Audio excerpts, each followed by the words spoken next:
I ended up starting Nelly back in my apartment back in 2003. And that point, 0.5% of all fashion was traded online. So there was no, I couldn't raise $100 million as I have done with Naked. There was no kind of a market for that. But yeah, we pushed through the market, and at one point Nelly had 25% of all fashion traded online in Sweden. And yeah, but I did that for 9 years, and then I sold it to Kinnevik. So you've been in e-commerce for 17 years. I think Yeah. that's pretty exceptional. And Naked is your third. And I'm only 32 plus. Uh, so Naked is your third e-commerce company. But what's different this time? What was the motivation of starting Naked? I always wanted to do a global hit. Of course, you look at companies like Spotify and all of that. You know, it is a different ball game. You know, for me, it's cool to see a brand resonate through so many countries. So that's definitely, you know, Naked didn't check the box of being a global venture, and the numbers are much bigger. And I think it's like if you build a house and you build the first house, you build the second house. Goddamn, the third house is much better. So it's all of those learnings you just take with me. And for me, to be honest, I'm driven much by competition and still kind of this because I don't have a higher education.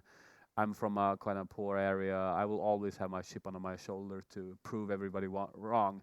I can build billion-dollar companies or billion kroner companies any day of the week. So that's kind of my drive, just to show everybody fuck you all the time. Great.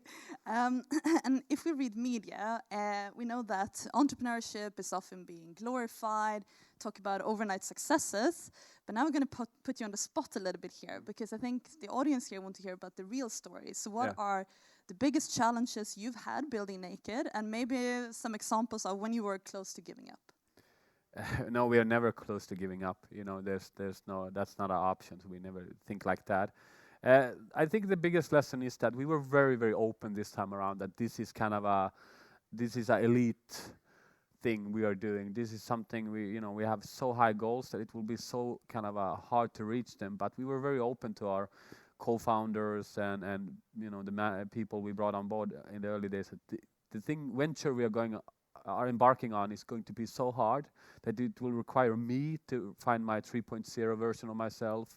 It will require everybody to just reinvent themselves year by year. We were the first Swedish retail company ever in history to reach 1 billion kronor less than 3 years into running revenues, and that was some kind of a milestone as well. So I definitely see that people. That's the biggest differentiator to any other company I built before, is that the hunger I have in the people and how they reinvent themselves. But also I think we need to replace people in time. That's the biggest. So people is definitely the biggest challenge. That how long can you have this kind of energy? And many companies here today are about to or have just started scaling up their company. And what have been your biggest learnings of the scale-up phase? Because it's been very fast with Naked. Yeah. If something's bad, it's probably worse than you think. So not postponing anything is definitely what we've been very good at executing. You are part of the board, and we come to the board meeting and just we are miserable all the time. Even we broke records where we're always miserable. But it's always that kind of a constant focus on just clearing the path. We are looking into what will be a problem. I often talk to my management teams and okay, let's fast forward 6 months from now. What would we regret that we didn't do, and let's do it now. So I think that comes also with experience, to be so paranoid from all angles, hedging all the time, making sure. And I used to be an entrepreneur before becoming an investor, and one of the biggest difficulties that I saw was scaling a team and thereby scaling the culture. And you have been known for building a rather tough, results-driven culture. How do you work with team and culture at Naked?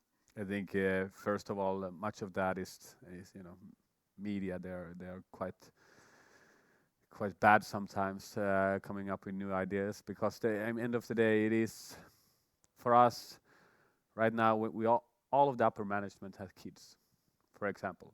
So that we can't do the hours that some people claim us to do. And to be honest, I'm at a point that if we could fulfill our growth plans with doing that on 20-hour weeks, I would choose that any day of the week.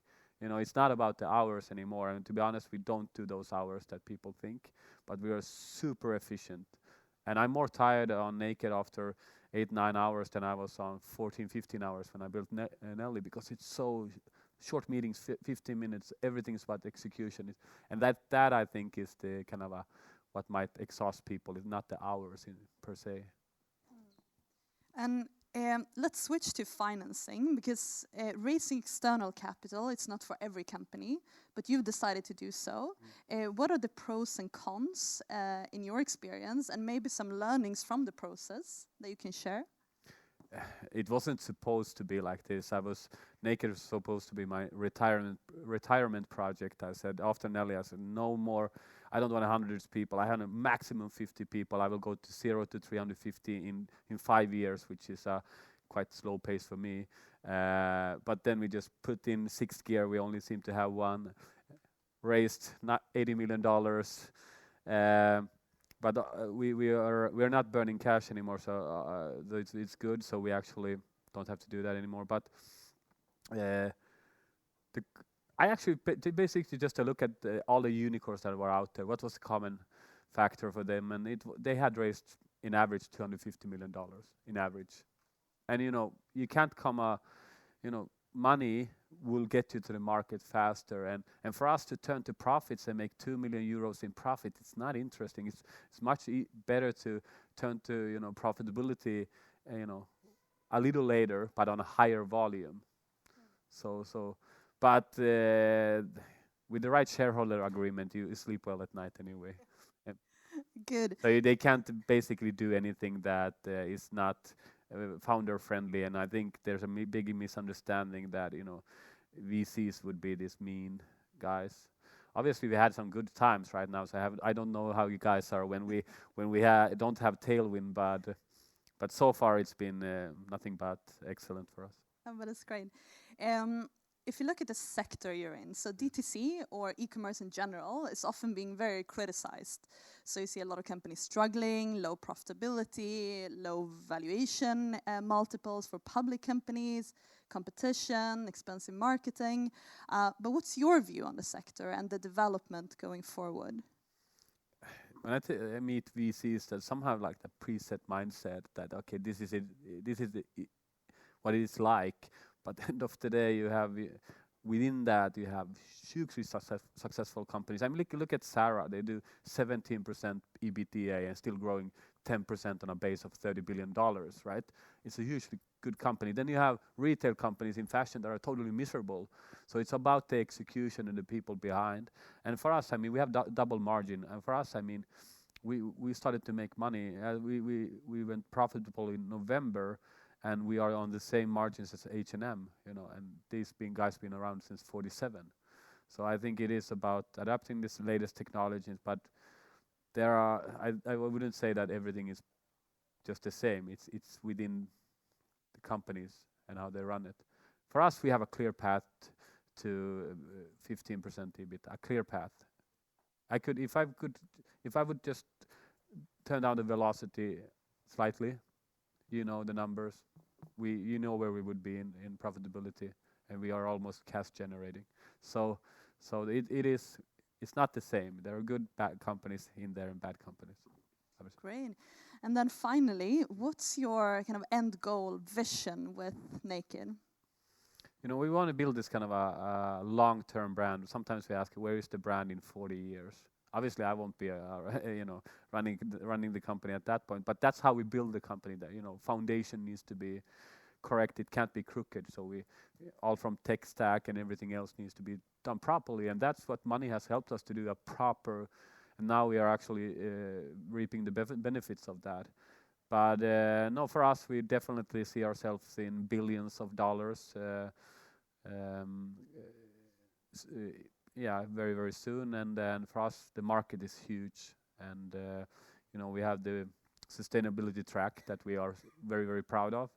And hopefully we will a front runner there as well. And now it's for us, really, the sky is the limit. And we are really, really hungry. And let us know if you don't see us hungry one day. you need to replace us. One of the hungriest companies I've ever seen. So we are very happy shareholders. Yeah, thank you. But thank you so much for that, Jarno. A round of applause for Jarno from Naked. Thank you. Thank you. Thank you, Jessica and Jarno.